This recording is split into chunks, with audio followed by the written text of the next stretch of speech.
안녕하세요. 켈리의 작은 도서관에 오신 것을 환영합니다. 오늘은 신상대 작가의 할머니께 올리는 감사를 소개해 드리겠습니다. 아픈 엄마와 떠도는 아버지를 대신해서 지극정성 자신을 키워주신 할머니에 대한 이야기입니다. 구독과 좋아요, 알림 설정 부탁드리며 이야기 들어보시죠.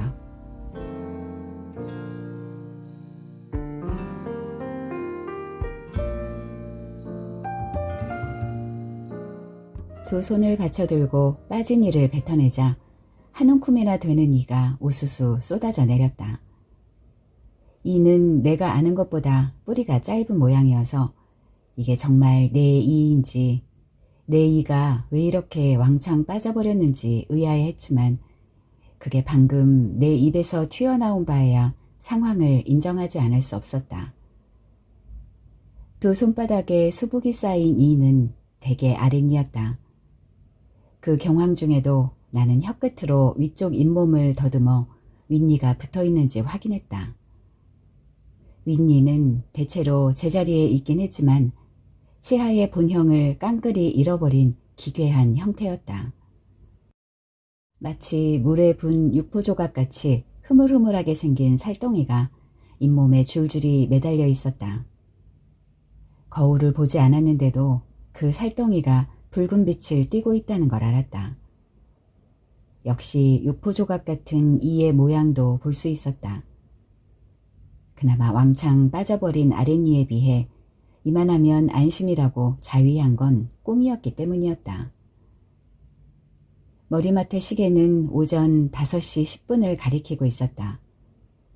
새벽 4시가 다 되어 잠자리에 들었으니 깊이 잠들어 보지도 못하고 내내 얄궂은 꿈에 시달리다 깨어난 셈이다. 이 빠지는 꿈이 처음은 아니지만 이번처럼 많은 이가 몰락한 적은 없었다. 마감 일자에 쫓기며 소설을 쓰다 잠든 탓이라고 돌연한 흉몽의 원인을 심리적 조급증으로 돌리긴 했으나 다시 잠들기는 틀린 상태였다. 이가 빠지면 피부치에게 병고가 생긴다는 속설이 떠올라 마음이 흉흉해졌다. 괜한 소리라고 자위하면서도 미신이나마 간단히 물리칠 수 없었다. 고향에 계신 할머니가 연초부터 미음 식사를 하고 계셨기 때문이다. 할머니는 90이 넘은 연세였다. 나는 눈을 뜨고 누워서 정확하게 기억하지 못하는 할머니의 연세를 헤아려 보았다.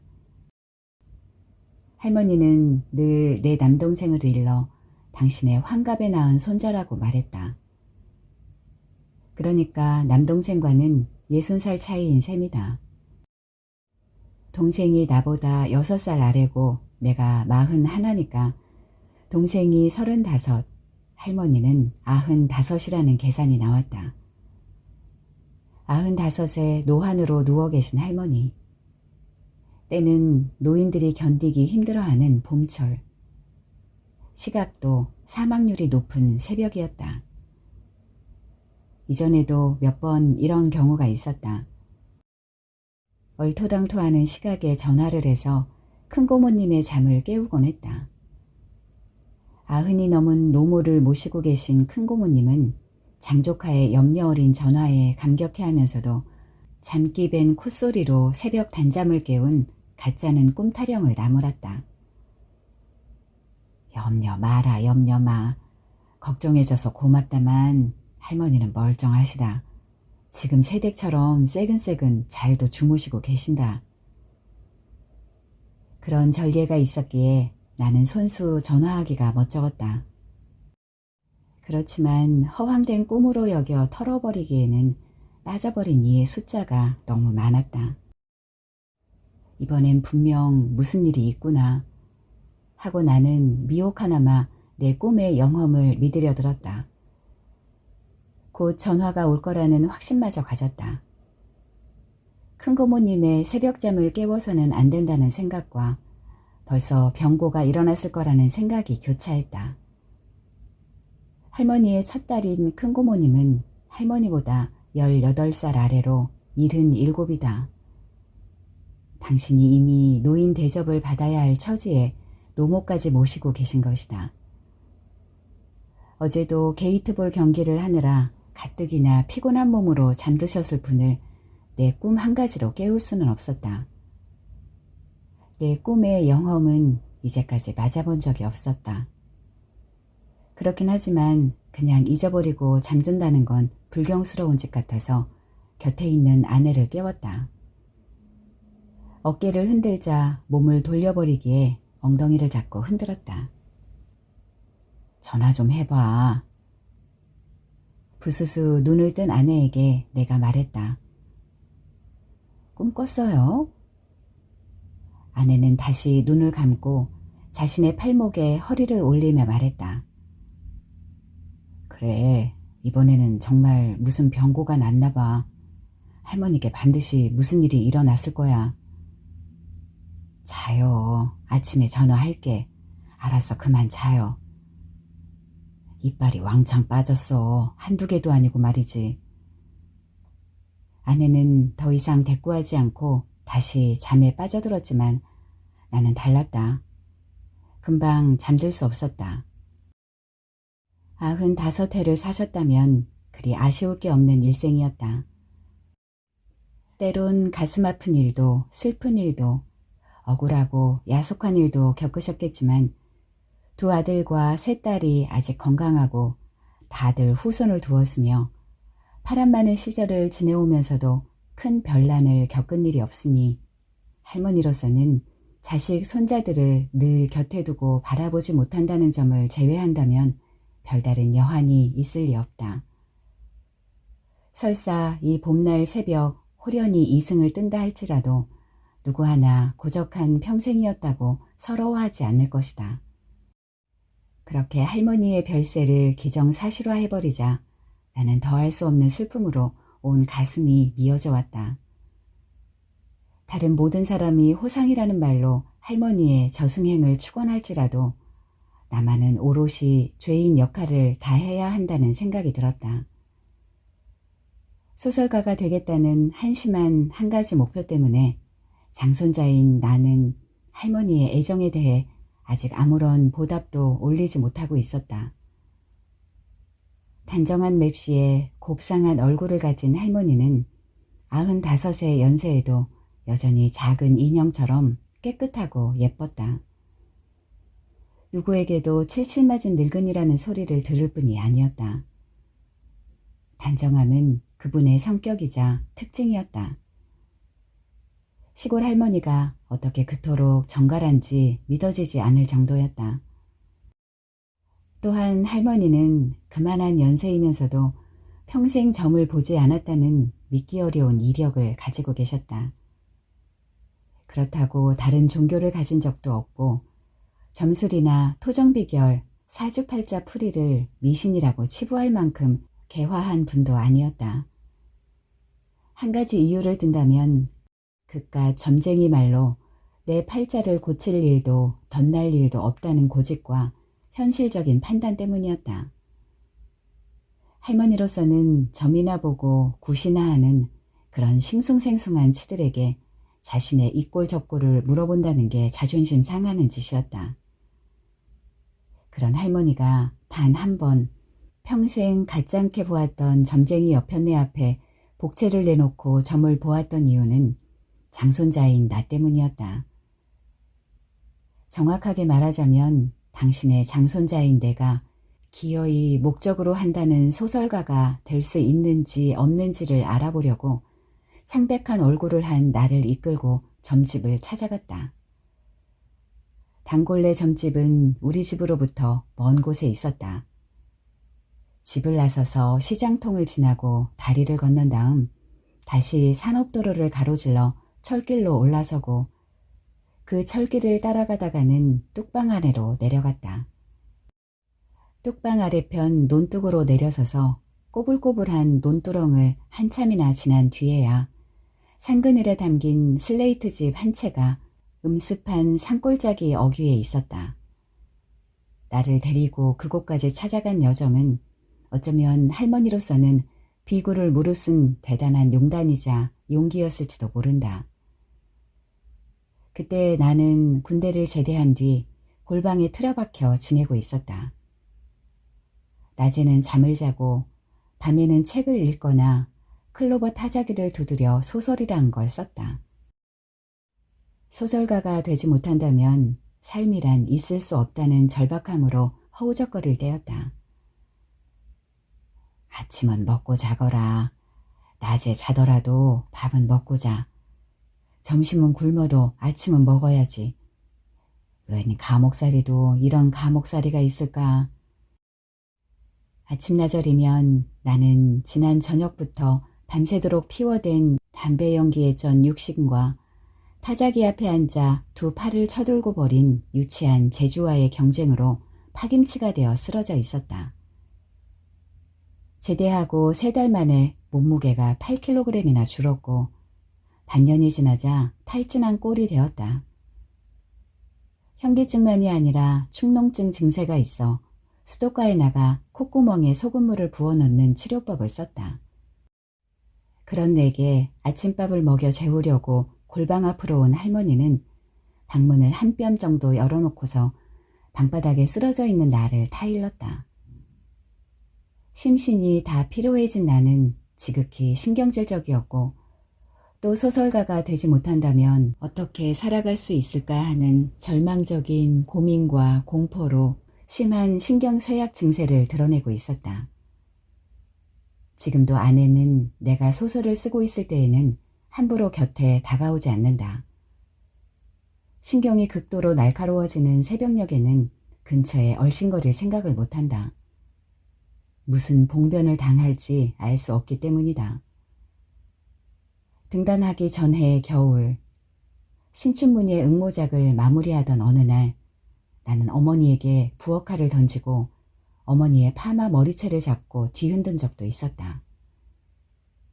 이 알량한 삼류 소설가 짓을 하기 위해서 말이다. 그에 비하면 할머니께는 그리 불경스러운 짓을 하지는 않았던 셈이다. 아침밥을 권하는 할머니 말씀이 지당한 줄 알면서도 어깃장을 놓아 배를 깔고 엎드린 채 청을 묵살해 할머니의 마음을 아프게 하는 게 고작이었다.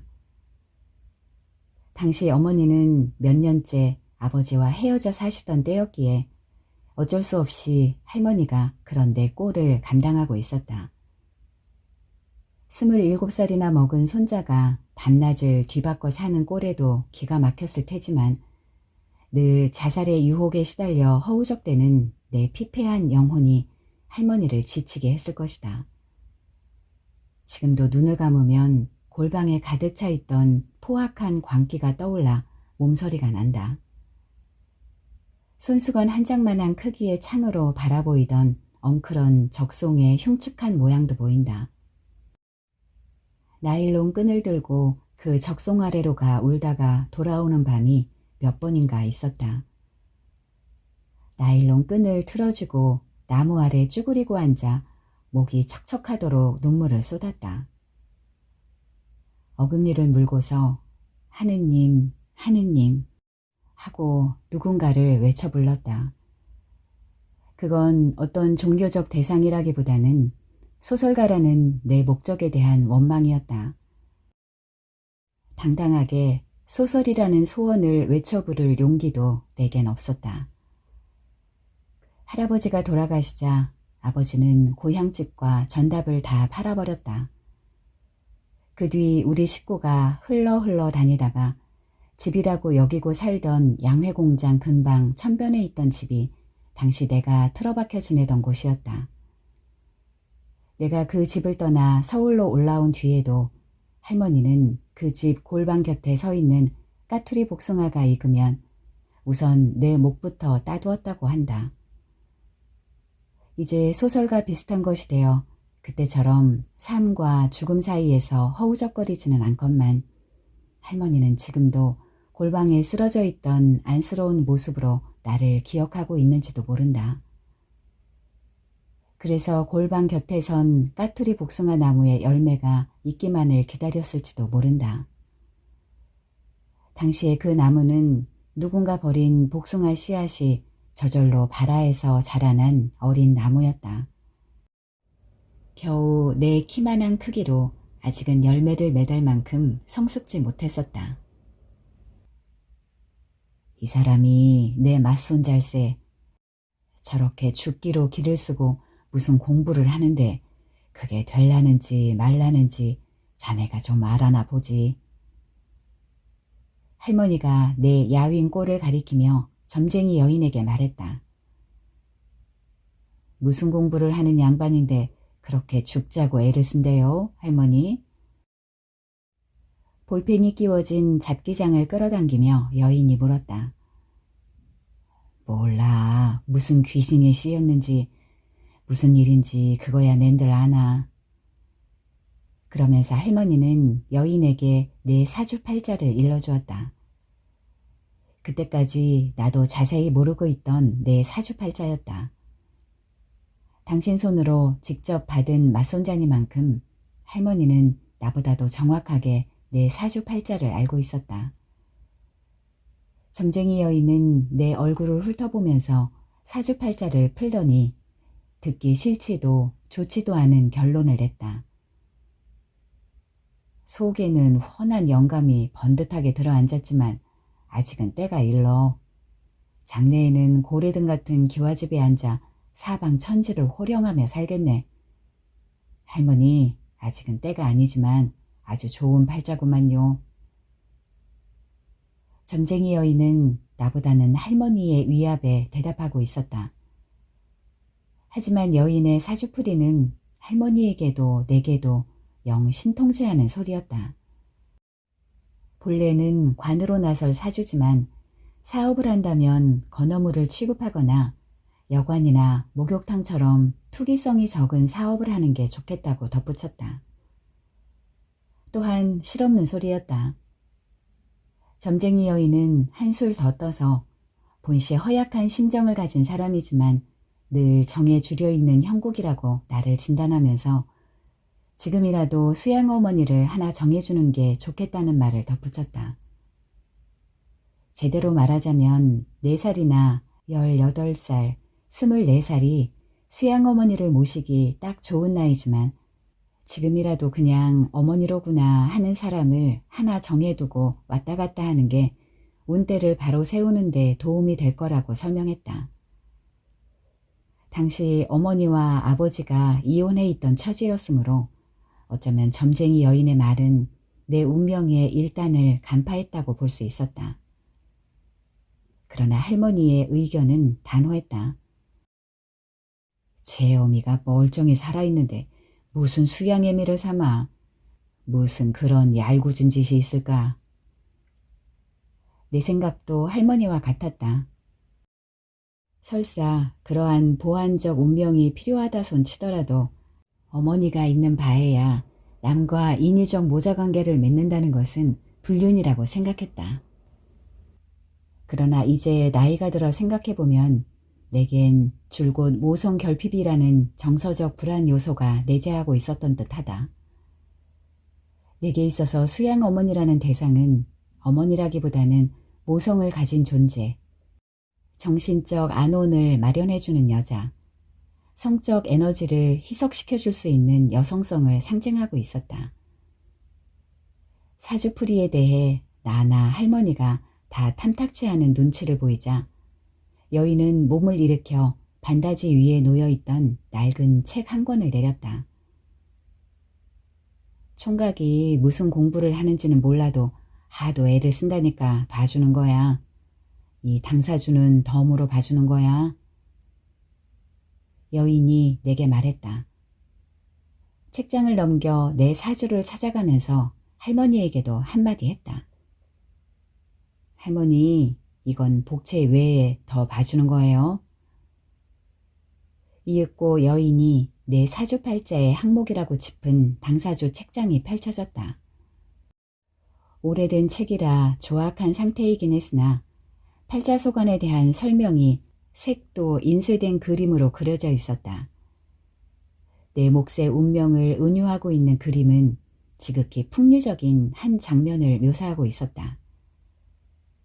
너른 마당과 단정한 초옥 한 채가 그림에 드러난 공간이었다. 마당가 한쪽에 휘늘어진 수양버드 나무 한 그루가 서 있고 그 아래 평상에 앉은 미려한 용모의 남자는 현금을 타고 있었다. 정면으로 보이는 초옥의 방문은 활짝 열려 있었고 방 안에 앉은 두 남자는 공커니 들거니 술잔을 주고받고 있었다. 두 남자 뒤편에는 서적이 쌓인 서가와 지필이 놓여 있었다. 초옥 둘레에 한두 마리 강아지나 병아리가 있었는지 없었는지 그건 자세히 보지 않은 탓에 기억이 없다. 그런 당사주책에 소설가가 될 것인지 아닌지를 일러주는 장면이 묘사돼 있으리 만무했다. 그러므로 나는 그 정도 해석에 만족했다. 적어도 고관대작이나 장사치가 그려진 그림이 아니었다는 점으로도 당사주의 설득력을 인정했다. 할머니와 나는 그쯤에 자리에서 일어났다. 논두렁을 되짚어 걸어오면서 할머니는 아무런 말도 없었다. 구름 그림자만이 앞선 할머니의 작고 단정한 어깨를 덮었다 열었다 했다. 할머니는 나의 첫 기억 속에서도 할머니였고 40여 년이 지난 지금도 할머니의 모습이다. 아이들이 자라고 젊은이가 나이를 먹어가는 데 비해 늙은이들은 좀처럼 변하지 않는 셈이다. 여적지 흰 머리카락보다는 검은 머리카락이 많은 할머니는 내가 보기엔 지난 40여 년 동안 기력이 쇠잔해졌다는 점 이외에는 통 변한 게 없다. 내 첫 기억 속의 할머니는 나를 등에 업은 모습이다. 할머니 등에 업힌 나는 할머니의 은비녀를 쳐다보며 울고 있었다. 난 아까진기가 싫어. 난 아까진기가 싫어. 그렇게 칭얼거리며 까탈을 부리고 있었다. 그날은 병들어 앓고 있는 어머니를 치료하기 위해 읍내 의원에서 왕진 의사가 다녀갔던 날이다. 어머니는 몹쓸 전염병으로 부엌 건너방에서 와병하고 있었다. 어린 나는 할머니와 막내 고모 손에 자랐다. 2살 아래 여동생이 있었기 때문에 어리광을 부릴 처지도 아니었다. 할머니를 따라 우물가에도 가고 이웃집에도 갔다. 이웃 아낙네들이 병석에 누워있는 어머니를 두고 하는 말을 나는 할머니 치마폭 뒤에서 엿들었다. 부잣집에 시집오지 않았더라면 약도 써보지 못하고 죽었을 거라는 말이며 죽을 팔자를 액땜하느라 괴질에 걸렸다는 그런 소리를 들었다. 너무 잘생긴 신랑을 만난 탓이라는 말은 어린 나이에도 이죽거림인 줄 알았다. 아버지는 어머니가 생사를 넘나드는 그 와병 중에도 집에 없었다. 할머니 등에 엎인 내가 구두를 신고 마당으로 나서는 의사의 왕진 가방을 바라보며 머큐로크롬이 싫다고 투정을 부리던 그날도 아버지의 행방을 아는 사람은 아무도 없었다. 그런 호사도락 취미를 가진 아들을 둔 죄로 할머니는 극진한 병수발로 병든 며느리를 보살피고 어린 손자와 손녀에게도 각별한 애정을 보였을 것이다. 아이고 징그럽다. 아이고 징그러워. 언젠가 할머니는 채머리를 흔들며 어머니를 병구안하던 옛날을 이야기했다. 시도 때도 없이 죽을 찾는다. 꼭 한밤중 남 다 잘 때 죽을 달라 물을 달라 사람을 찾으니 그러니 시엠이 아니면 누가 그 시중을 들어줄까. 한밤중 꼭두새벽에도 솔가지에 불을 붙여 냄비죽을 쑤는데 꼭 새쌀로 죽을 쏘야지. 한번 익혔던 밥으로 죽을 쑤면 용케도 알아내네. 죽그릇을 들고 방문을 열면 벌써 새쌀로 쏜 죽인지 밥으로 쏜 죽인지를 직방으로 맞추고 비위가 틀리면 그대로 고개를 틀어. 그러면서 머리를 긁어댔다. 다 신랑 잘못 만난 탓이다. 머리를 긁으면서 당신으로서는 인정하기 싫은 소리를 눈을 내리 깔고 중얼거렸다. 그런 가게사 한가운데 계셨으니만큼 소설가라는 무슨 연병 같은 짓을 하겠다고 골골거리는 나를 제정신으로 보아주기 어려웠을 것이다. 소설가라면 마땅히 책을 읽거나 글을 써야지 수양버들 아래 나앉아 현금이나 뜯고 있으니 그 그림을 보는 순간 할머니는 아마 억장이 무너져 내리는 심정이었을 것이다. 할머니로서는 그림이 은유하고 있는 내 운명의 모양을 긍정적으로 이해할 만한 식견도 부족했겠지만 무엇보다 손자의 장래에 대한 여유 있는 안목이 없었다. 그러고 보면 술이라면 곧잘 마셔 음주에는 일가견이 있으나 가무에는 젬병인 내 자질이 불행 중 다행이라 하겠다. 소설과 비슷한 것이 되겠다는 생각은 나로서는 아주 오래된 결심이었다. 어린 시절 일찍 한글과 한자 몇 개를 익힌 나는 책 읽기를 즐겼다. 자연스레 소설이라는 이야기글에 빠져 있었고 그와 비슷한 글을 쓰리라는 목표를 무의식 중에 품고 있었다. 국민학교에 입학한 저학년 시절에 이미 그런 생각을 가지고 있었던 모양이다. 어느 날 어린 내가 할머니께 물었다. 할머니, 단물치기가 뭐야? 고향집 이웃에 단물치기라는 별명을 가진 아낙네가 있었다. 당시 국민학교 1학년이나 2학년이었던 나는 단물치기라는 말의 뜻이 몹시 궁금했었다. 여간에서는 남에게 무얼 물어보는 법이 없었던 아이였지만 나는 할머니에게 궁금증을 털어놓았다. 저기 왕대밭 아랫집 여자를 왜 단물치기라고 하는데? 그러자 할머니가 대답했다. 단물치기가 단물치기지 뭐냐. 옷이든 신이든 한번 사면 다 떨어질 때까지 빨아입지 않고 단물에 떨궈 치운다고 그런 욕을 한다. 게을러 터진 여편네라고 욕을 하는 거지. 잘 이해되지 않았다. 할머니는 덧붙여 말했다. 그러니까 그 집은 빨래를 하지 않는단다. 단물에 떨궈 치우니. 다 떨궈서 행주를 하든지 걸레를 하든지 또 아리를 만들든지 할 때까지 빨지를 않네. 그 집 여편네는. 그래서 단물치기라고 모두 욕을 하는 별호다. 내가 국민학교에 입학할 때쯤 어머니는 건강한 몸이 되었다. 병세가 호전된 뒤로 나와 여동생은 어머니가 누워있는 방을 드나들었다.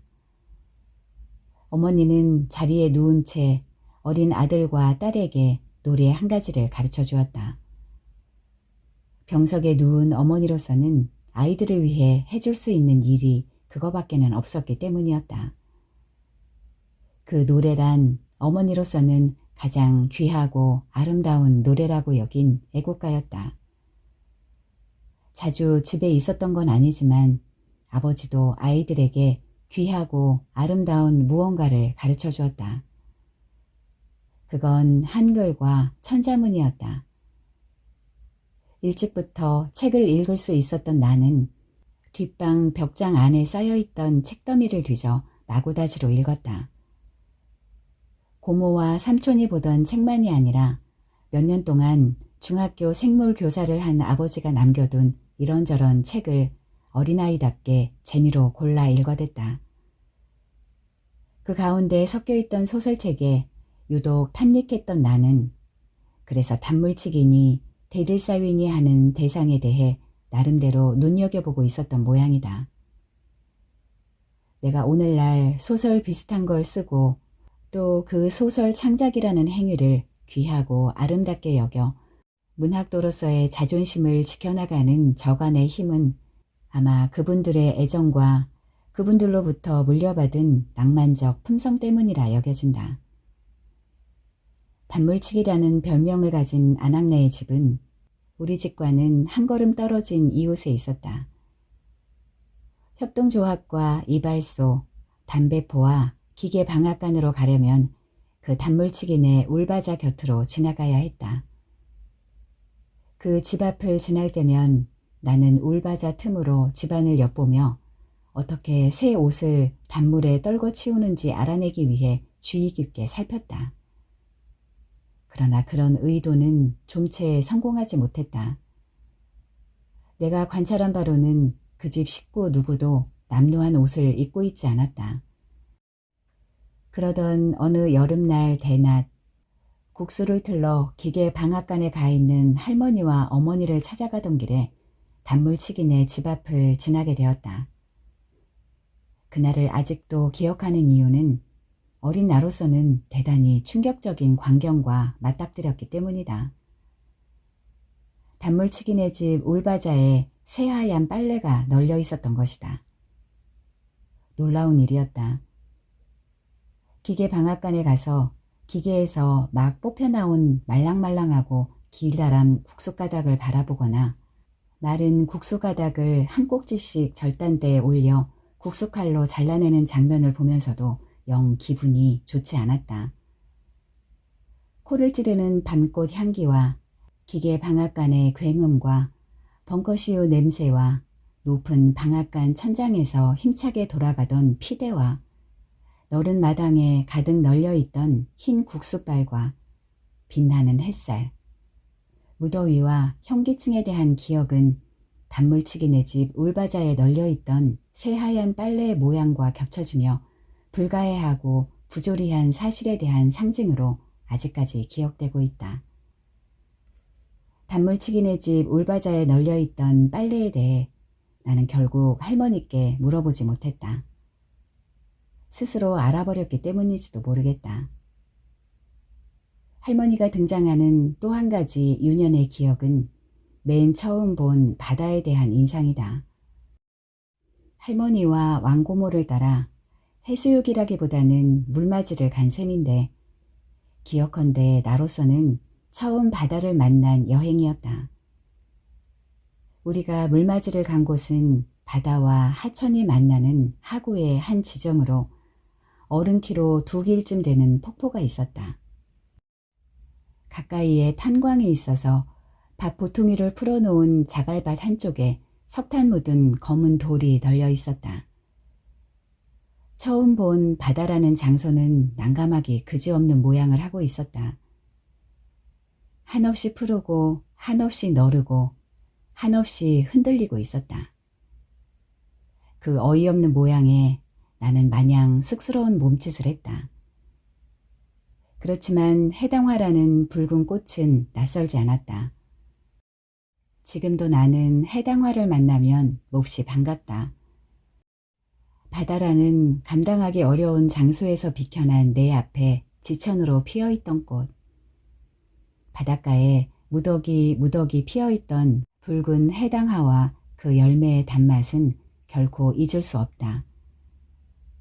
내가 처음 해당화를 보게 된 것도 해당화 열매의 달짝지근한 맛을 알게 된 것도 모두 할머니 덕분이라 말할 수 있다. 그런 할머니였지만 섭섭했던 기억도 있다. 그건 할머니의 잘못이라기보다는 할머니로서는 이해하기 어려운 내 운명 때문이었다. 역시 소설과 관계가 깊다. 고등학교 3학년 1학기 동안 나는 학교 근처 달새방에서 할머니와 함께 살았다. 할머니가 지은 밥을 먹고 할머니가 빨아 말린 교복을 입고 학교에 다녔다. 내가 다니던 고등학교는 상업학교라 대개 3학년 1학기를 마치면 취업을 위한 실습을 나가게 되어 있었다. 아마 그동안이나마 손자를 학교에 붙들어 두고 어긋나지 않게 보살피려는 할머니의 마음이 있었을 것이다. 나는 2학년까지 학교를 다닌다기보다는 사고나 치고 술이나 마시고 학교에 가는 날보다 결석하는 날이 많았던 내버린 학생이었다. 다른 아이들이 모두 교실에 앉아 수업을 받고 있을 시간에 숙취로 쓰린 속을 달래기 위해 라면을 끓이던 정오 무렵 자취방 창문으로 쏟아져 내리던 땡볕은 지금 생각해도 창백한 공포의 장면이다. 2학년을 시작하면서 소설을 쓰기 시작했다. 3학년이 되어서는 브라스밴드부도 탈퇴하고서 내 딴에는 마음을 잡고 열심히 학교를 다녔다. 아무에게도 말하지 못했지만 소설을 쓰고 있다는 자만심이 나를 나고자라는 자괴심에서 벗어나게 했다. 2학년에서 3학년으로 진급하던 날 낙제라는 처분을 받은 나는 다른 학우들이 모두 반배정을 받은 다음에도 교무실에 앉아 있었다. 그때에도 그다지 놀라지 않았다. 이게 진정한 예술가의 길이다 하고 속으로 웃으며 담담한 마음으로 창밖을 내다보고 있었다. 이어 교무주임 교사로부터 가진급이라는 결정을 받고 나서도 역시 놀라지 않았다. 주산이니 북이니 하는 상업학교 교과목은 내게는 아무런 의미가 없었다. 2학년을 한 번 더 다니게 된다면 이번에는 반드시 신춘문예에 붙을 수 있을 거라는 생각을 했다. 종국에는 3학년으로 진급시켜주면 열심히 공부하겠다는 서약서를 쓰고 3학년 맨 뒷반, 맨 뒷번호를 배정받았다. 복학생이나 축구부, 스키부 부원보다도 더 뒷번호였다. 언제든지 학칙을 적용받을 수 있는 자리였다. 2학년 내내 말썽만 일으켰으므로 나는 입이 10개라도 할 말이 없었다. 왜 나를 퇴학시키거나 낙제시키지 않았는지 그 점이 궁금할 뿐이었다. 성적은커녕 시험일에 등교한 적도 없었고 나는 그때까지 주산이나 부기 자격증도 없었다. 그런 우여곡절을 겪으며 3학년이 되어 그나마 착실하게 학교를 다니던 어느 날 어떤 사소한 문제로 나는 평소 나를 못마땅해 하던 교사와 마주쳤다. 이 자식아, 네가 이뻐서 자르지 않고 학교에 붙들어 두는 줄 알아? 교사는 막대 끝으로 내 이마를 툭툭 밀면서 미워 어쩔 줄 모르겠다는 어조로 말했다. 할머니가 교무실로 찾아와서 어떡하든 졸업만 시켜달라고 애걸 복걸을 해서 널 자르지 않고 두는 거야. 그래서 널 붙들어 두고 있는 거야, 임마. 그 어르신네 봐서 낙제도 면해준 거 알아? 임마, 할머니가 몇 번이나 찾아와서 손자 좀 살려달라고 사정사정을 했단 말이야, 이 자식아. 나는 이까짓 학교 따위야 언제든지 그만둬도 좋다는 생각을 가지고 있었다. 이런 학교가 아니라도 너끈히 소설가가 될 수 있다고 자만하고 있었다. 학교에는 조금의 미련도 없었다. 그런 내 자존심을 할머니가 훼손했던 것이다. 더욱이 교무실에까지 찾아와 비굴한 모양을 보이며 선처를 빌었다는 할머니에 대해 나는 죄스러운 마음 이전에 배신감을 느꼈다. 그럴 필요도 없었고 그래서도 안 됐다. 나는 자신이 있었다. 고개를 숙이면서까지 내 인생을 구걸하고 싶지 않았다. 원망스럽기는 했지만 나는 할머니에게 아무런 말도 하지 않았다. 그걸 말한다는 건 나를 더욱 처참하게 만드는 짓이었다. 할머니는 어떡하든 나를 고등학교나마 졸업시켜서 그 뒤에는 취직을 하든가 대학에 진학하든가 제가 스스로 알아서 자신을 건사하기 바랬다. 그러나 나는 어느 쪽도 제대로 하지 못했다. 졸업하기 전에 반드시 신춘문예를 통과해야겠다고 악을 썼지만 어림도 없었다. 3학년 2학기를 다 마치고 자취방에서 겨울을 나고 있던 어느 날 고모님 댁에 계시던 할머니가 나를 찾아왔다. 이제 학교 생활은 졸업식만 남겨두고 있던 때였다. 할머니는 어디에든 적을 붙여야 한다고 나를 타이르러 오신 참이었다. 지극히 현실적인 할머니의 걱정과는 달리 나는 그때 시내에 있는 책방에 점원으로 출근하고 있었다. 책방 점원으로 사회생활을 한다거나 생활비를 번다는 목적이 아니라 단순히 낭만적인 기분 때문이었다. 나는 그때 루소가 쓴 글을 읽고 그와 같이 책방 점원으로 인생을 시작하려 했었다. 그 뒤에 술집에서 웨이터와 멤버 노릇을 한 건 말콤 X를 읽은 탓이었다. 지금 돌이켜보면 소설가 지망생으로서 지극히 사치하고 화려한 젊은 날이었다는 생각이 든다. 그로부터 여러 해가 지난 뒤 나는 다시 한번 할머니에게 배신감을 품게 되었다. 군대에서 제대하고 나서 골방에 엎드려 지내던 때였다. 감옥 같은 골방에서 몸을 추스르고 나온 나는 근처 양회공장 증축 공사장으로 자벽부 노릇을 하러 나갔다. 바람도 쐬고 몸도 움직이려는 단순한 목적이었지만 할머니로서는 이제 내가 무언가 생각을 달리 먹고 마음을 잡으려는가 판단했던 모양이었다. 아침 일찍 넝마 같은 작업복을 입고 장화를 신고 모자와 목장갑을 들고 집을 나설 때면 할머니는 한없이 기쁜 얼굴로 나를 배웅했다. 할머니가 싸주신 도시락을 들고 노가다판으로 걸어가는 이른 아침의 출근길. 얼굴에 부딪히는 찬바람은 기쁜 얼굴로 도시락을 건네주는 할머니의 허황된 기대가 역겨웠다. 할머니는 나를 겨우 요만큼의 인물로밖에 보지 않는구나 하는 모멸감이 가슴을 쓰라리게 했다. 젊음 탓이었겠지만 자만심은 그 열악한 조건 속에서도 여전히 나를 떠받치는 힘으로 존재하고 있었다. 할머니는 그렇게 2번씩이나 내 자존심을 짓밟는 행동으로 나를 실망시켰다. 나로서는 삶 전체가 무시되고 능멸당하는 기분이었다. 그런 할머니였으니 내가 소설과 비슷한 것이 된 뒤에도 부실하고 한심한 경제적 성취로 인해 걱정은 여전했다. 단지 하나 손자의 얼굴이 신문 지면에 실리거나 텔레비전에 나오는 경우에는 생각이 영 달라지는 모양이었다. 그럴 때면 동네방네 손자 자랑을 하고 다닌다 했다. 몇 년 전 소설과 비슷한 것이 된 직후에 나는 할머니를 찾아갔었다. 과자와 음료수, 막걸리를 사들고 노인정으로 찾아가자 한쪽 방에 앉아 화투를 치던 할머니는 다른 노인들 숲에서 일어나 나를 바라보았다. 문간에 선 양복쟁이 신사가 자신의 손자라는 걸 알아차린 할머니는 천천히 걸어와서는 내 가슴에 이마를 대고 어린아이처럼 기뻐하며 숨을 몰아쉬었다. 아이고 너로구나. 내 맞손자로구나. 주름진 손으로 내 뺨을 만져보며 눈물을 흘렸다. 그래요 할머니.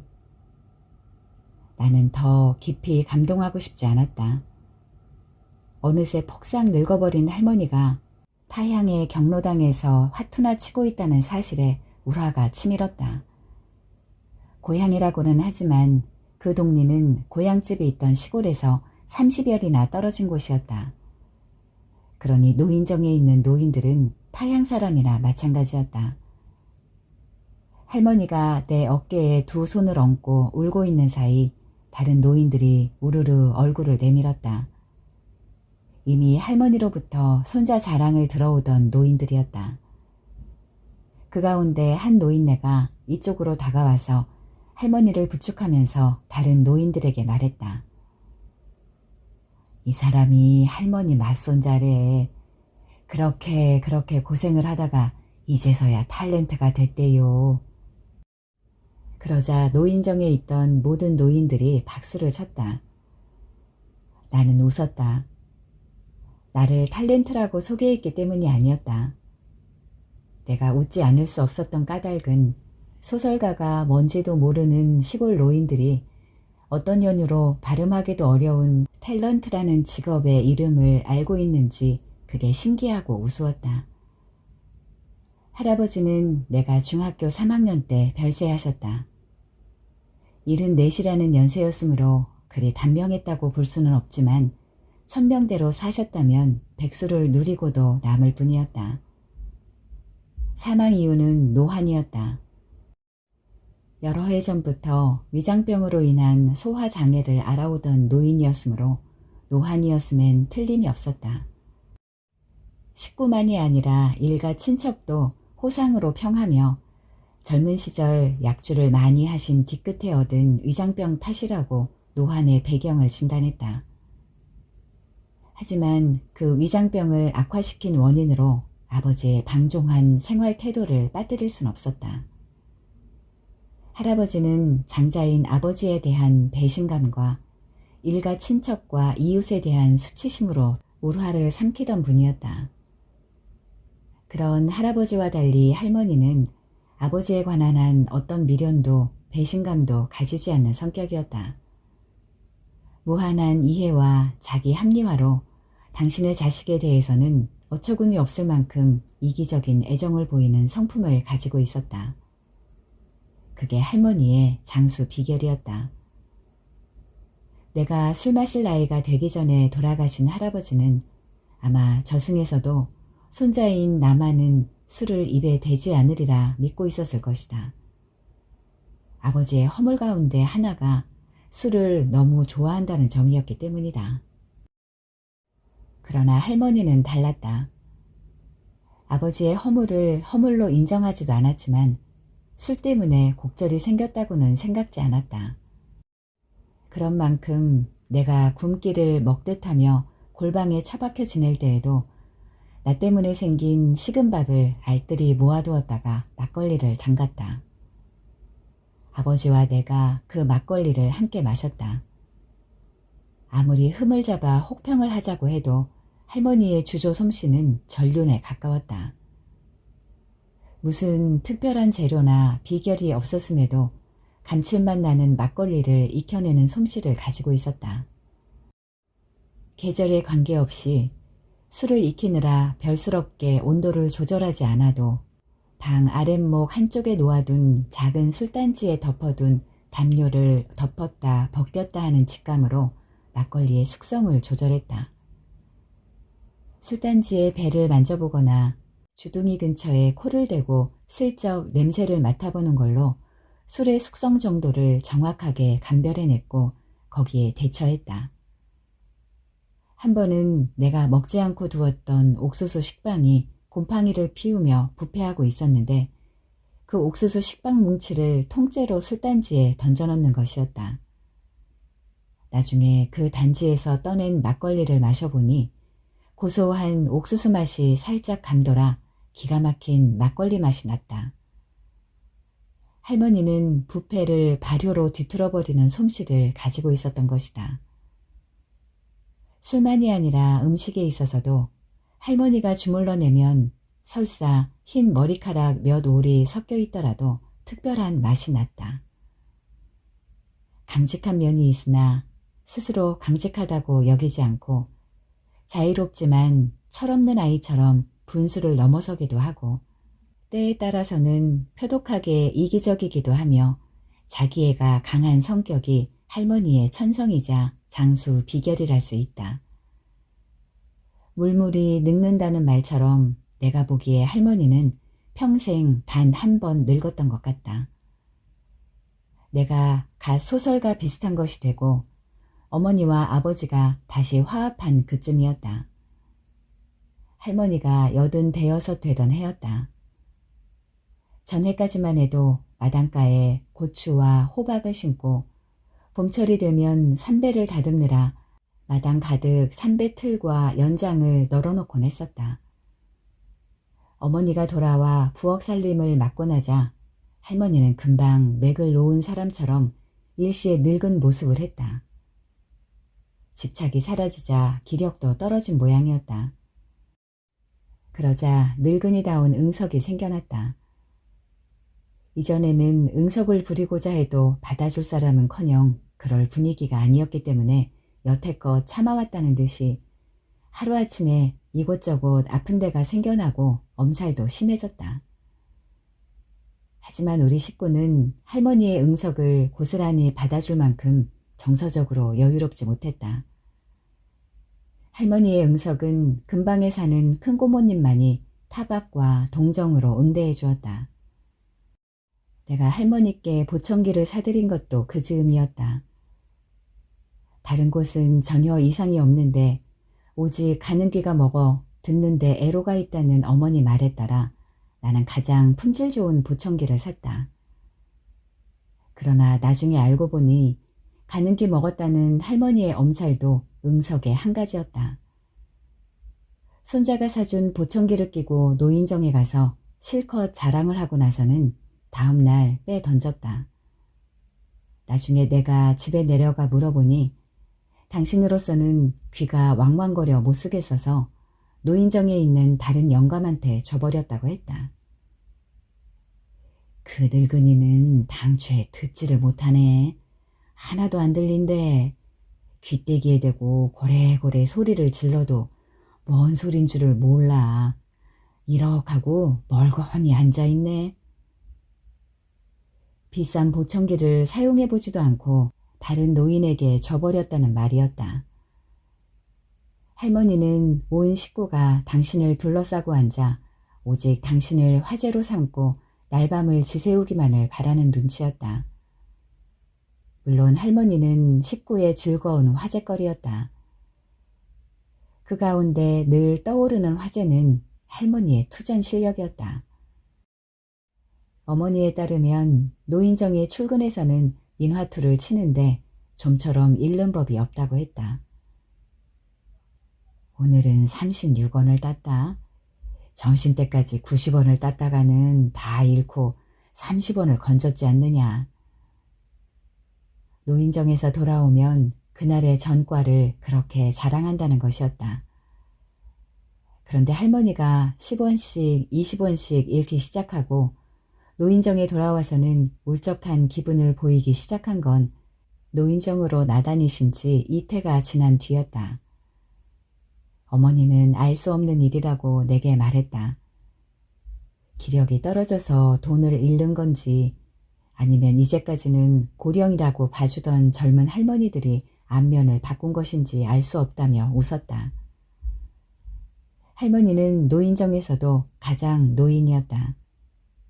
이미 90이 넘은 연세였기 때문에 다른 노인들은 대부분 할머니의 아들이나 딸뻘이랄 수 있는 연령층이었다.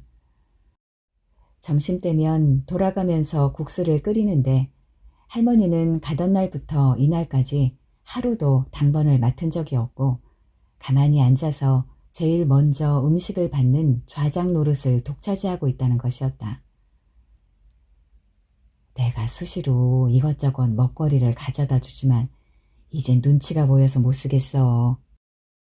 그 할머니들도 집에 가면 다 앉아서 대접받는 처진데 우리 할머니 수발 들기에도 신경질이 나지. 어머니는 할머니가 이미 노인정 다니기에도 지나치게 연로한 연세라는 걸 말하며 걱정했다. 그 점은 할머니의 호기로운 나이 자랑으로도 사정을 알 수 있었다. 할머니는 마치 저보다 나이 어린 노인들이 차례차례 죽어나가는 걸 즐기려고 노인정에 다니는 듯 했다. 어제 또 한 녀석이 죽었네. 나보다 7살이나 어린 영감이 어제 죽었어. 골골하더니만.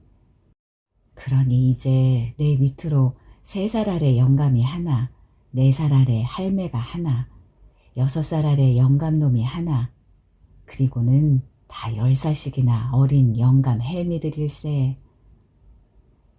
90이 지난 할머니 연세는 결코 적은 게 아니었다.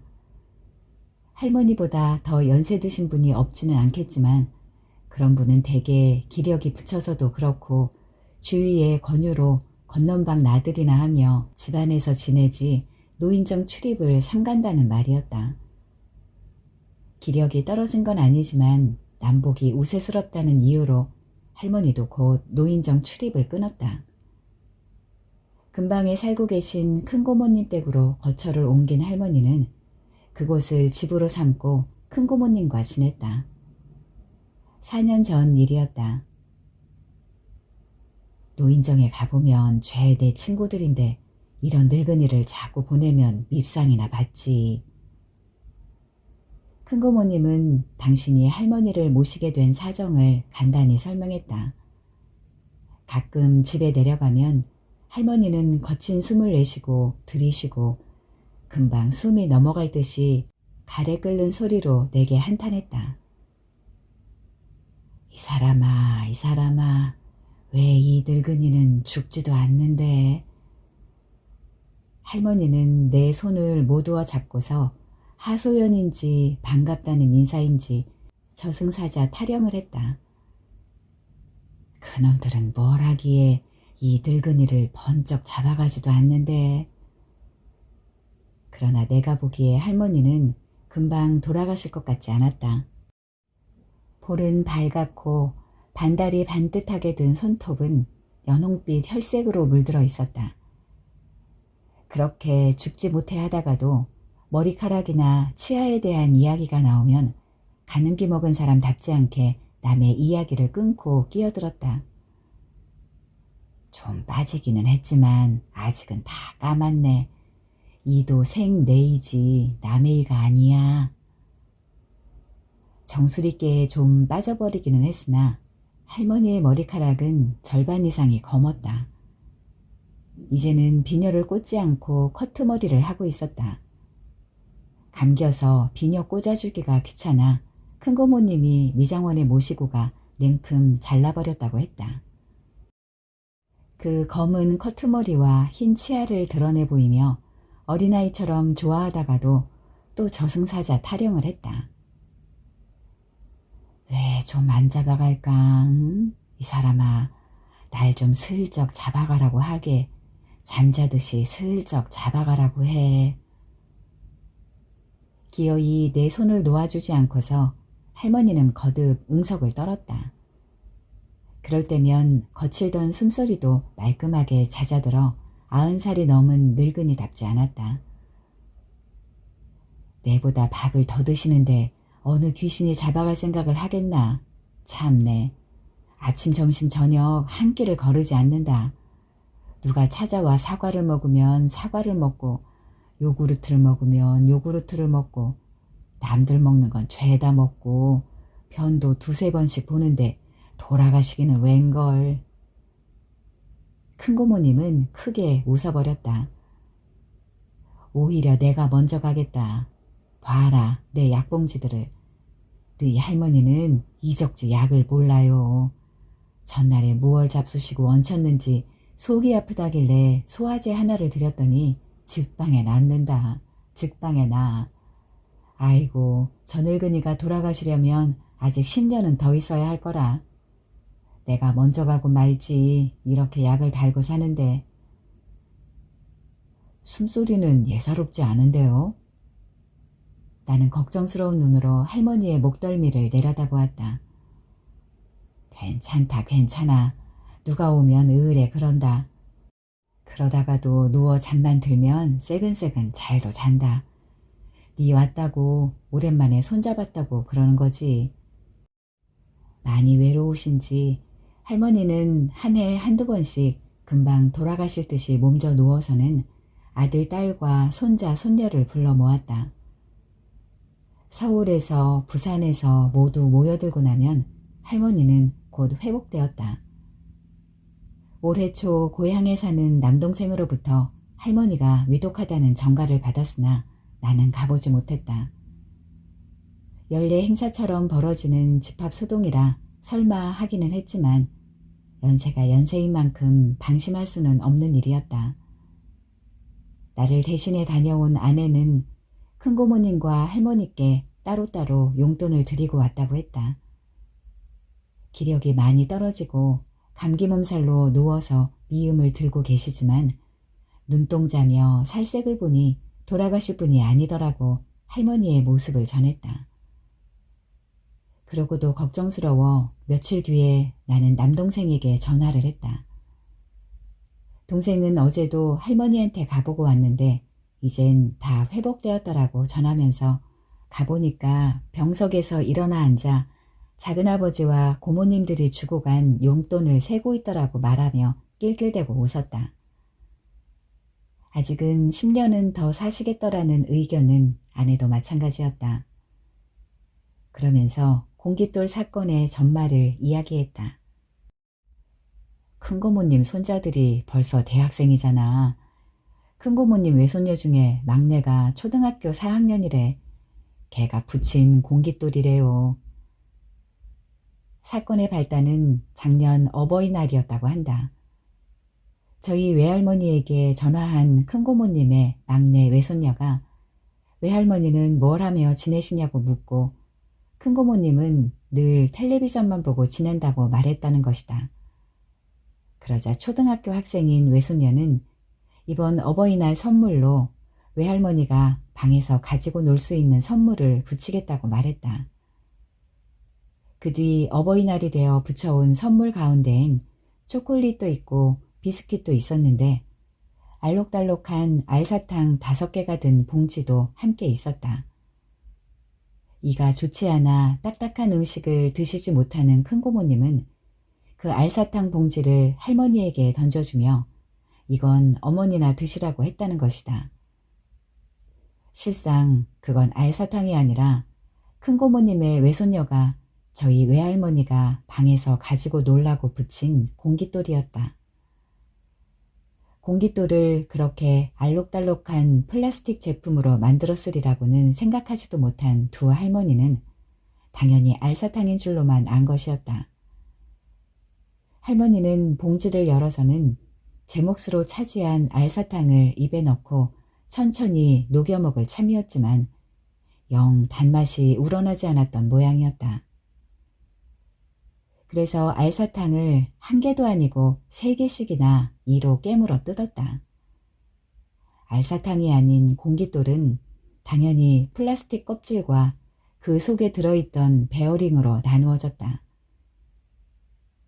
얘야, 이 사탕은 뭐 이러냐? 겉도 속도 맛이 없냐? 할머니는 이미 3개나 되는 플라스틱 공깃돌을 깨물어 뜯어 발가벗긴 뒤였다. 이로 물어뜯은 플라스틱 껍질 조각과 맛대가리도 없이 야물기만 한 베어링을 큰고모님에게로 내밀며 할머니가 알사탕의 품질을 물었다는 것이다. 내게 공깃돌 사건을 전하던 아내는 기어이 이야기를 마치지 못하고 웃어댔다. 그러니까 돌아가시겠어? 공깃돌을 씹어 깨는 할머니가 여간해서 돌아가시겠냐고. 우리 집안 식구는 대체로 수골이다. 할머니의 품성과 체질을 이어받았기 때문이다. 내가 생각하기에도 할머니는 백수를 누리고도 더 사실 게 틀림없다. 할머니는 장손자인 내게 품었던 기대의 결과를 확인하기 전에는 절대로 돌아가실 분이 아니라는 걸 나는 알고 있다. 고관대작이든 건어물 장수든 아니면 목욕탕 주인이든 간에 당신으로서는 당신의 기준에 어울리는 출세한 손자를 기어이 만나고야 말겠다는 오롯한 목표를 설정해두고 있음이 분명했다. 그러니까 나는 이 저열한 삼류 소설가의 늪을 벗어나 어떻게 하든 통속 소설가가 될 필요가 있었다. 다행히 나는 이제껏 그리 잡스럽지 않은 몇 편의 소설을 썼으므로 한 번쯤 통속한 소설 한 편을 써낸다 해도 내 세속적 계산을 눈치챌 사람이 없을 것이다. 할머니를 위해 한 번쯤 세상을 속이기로서니 그게 그렇게 쳐죽일 죄는 아닐 거라는 생각이 들었다. 좋다. 오늘 저녁에는 통속한 소설 한 편을 쓰자. 나는 내 절박함에 기대어 한 번쯤 소설의 순수성을 더럽힐 각오를 했다. 새벽잠을 설친 혼미한 정신상태 탓이 아니었다. 수골에 건강하다고는 하지만 언제 돌아가실지 모르는 할머니께 뭔가 감사의 선물을 올려야 한다는 순정의 발로였다. 적어도 알사탕 한 봉지 살만한 돈 몇 푼은 벌어야 하는 게 손자로서 마땅한 도리랄 수 있다. 할머니는 소설의 진정성 따위에는 관심이 없다. 가능하다면 나는 할머니를 슬프게 했던 소설을 팔아서 번 돈으로 땅콩 조각이 촘촘히 박힌 알사탕 한 봉지를 사서 감사하다는 말과 함께 할머니 무릎 아래 놓아드려야 하는 것이다. 이가 왕창 빠져버린 꿈이 할머니의 임종을 예시하는 꿈이라기보다는 원고 마감에 쫓겨 쇠약해진 정신이 빚어낸 허황된 꿈이라는 건 나도 짐작하는 바였다. 할머니는 백수를 누리고도 더 사실 분이 틀림없다. 그때까지도 나는 결코 할머니가 바라는 만큼 출세하지 못할 거라는 점도 스스로 납득하고 있었다. 이제 잠을 자자. 나는 눈을 감고 잠을 청했다. 오늘 저녁 할머니를 위해서 통속 소설 한 편을 일필휘지로 내려갈기기 위해서라도 지금 잠을 자두는 게 낫겠다고 나는 판단했다. 눈을 감자 곧 깊은 잠에 빠졌다. 흉몽에 놀라고 할머니에 대한 추억으로 혼미했던 정신은 대낮까지 이어진 깊은 잠으로 말끔해졌다. 아내는 할머니처럼 아침밥을 먹으라고 타박하지 않는 대신 내가 잠에서 깨어나자마자 식사 준비를 했다. 식탁 의자에 책상 다리를 하고 앉아 식사를 시작하면서 내가 물었다. 할머니는? 잘 계신데요. 아내는 아직 꿈에 대한 미신을 믿는 내게 무표정하게 대답했다. 전화했어? 큰고모님이 전화를 받았는데 또 이 빠지는 꿈을 꿨냐고 묻기에 아니라고 했어. 할머니는 어떻대? 이제 미음을 안 드시겠다고 한데 밥을 달라고 성화를 부려서 어제 저녁부터는 같이 밥을 드시는데 많이도 드신대. 아침에 후라이를 2개 해서 접시에 담아놨는데 고모님이 잠깐 전화를 받는 사이에 그 후라이 2개를 다 드셨다고 그래. 고모님 것까지. 왜? 왜는 왜야. 할머니니까 그렇지. 할머니는 다시 건강을 되찾은 모양이었다. 이가 왕창 빠져버린 꿈이 허황된 꿈이라는 게 밝혀졌고 잠도 충분히 잤으니 이제 내게 남은 과제는 어서 통속한 소설 한 편을 쓰는 일이다. 그 소설을 판 돈으로 플라스틱으로 만든 공깃돌이 아니라 진짜 알사탕을 사서 할머니께 붙여드리는 일이 남았다. 그러지 못한다면 나는 평생 불효한 자신을 학대하는 혼란 속에서 살게 될지도 모른다. 다른 많은 은혜에 우선해서 대수롭지 않은 까투리 복숭아 몇 알을 따들고 손자를 생각하던 할머니에 대한 보은을 잊어서는 안 되었다. 내가 소설을 쓰겠다고 엎드려 있던 그 골방 곁에서 까치발로 까투리 복숭아 나무 가지에 매달려 내 몫의 열매를 따서 간직하던 할머니의 진정을 감사한 마음으로 간직해야 했다. 나는 할머니에 대한 감사의 글을 정석가라는 고려 가요와 같이 통속한 노래로 쓸 참이다. 통속에 길들여지지 않은 내가 통속한 소설을 쓸 수 있을는지 알 수 없다. 아마 내가 좋아하는 정석가처럼 애모와 칭송의 헌사를 구구절절히 엮어 놓으면 되지 않을까 하는 생각이 든다. 현대어로 옮겨 놓으면 맛대가리가 떨어지고 말지만 정석가 중에 2절을 오늘에 맞게 풀어보면 대충 이런 내용이 된다. 팍팍하고 억센 모래벼랑에 구운 밤 닷대를 심습니다. 그 밤이 우미도다 싹이 나야만 님을 보내드리겠습니다. 옥으로 연꽃을 새겨 바위 위에 접붙입니다. 그 꽃이 새무더기로 피어나야만 님을 보내드리겠습니다.